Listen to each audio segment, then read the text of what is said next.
Assalamualaikum dan salam satu Malaysia. Saya Nabila Farhana melaporkan untuk Berita U Malaya. Johor, Kampung Baru Pandan telah dilanda banjir.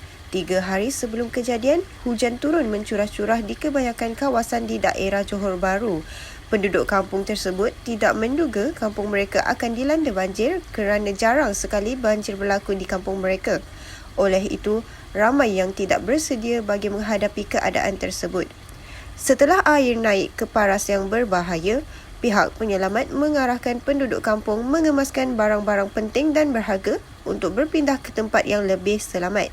Kanak-kanak pula dilarang bermain air banjir yang hampir mencecah lantai di kebanyakan rumah penduduk kampung. Banjir berpunca apabila air Sungai Pandan telah melimpah lalu menenggelami beberapa tempat di kampung tersebut. Penduduk kampung telah dipindahkan oleh pasukan penyelamat di kampung tersebut. Penduduk kampung telah dipindahkan oleh pasukan penyelamat dengan motorbot dan diselamatkan di Dewan Serbaguna Kampung Baru Pandan sehingga banjir surut.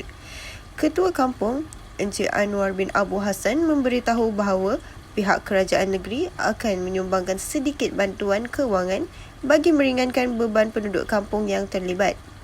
Selain itu, penduduk kampung juga dinasihatkan supaya sentiasa bersedia dan berwaspada bagi menghadapi situasi banjir.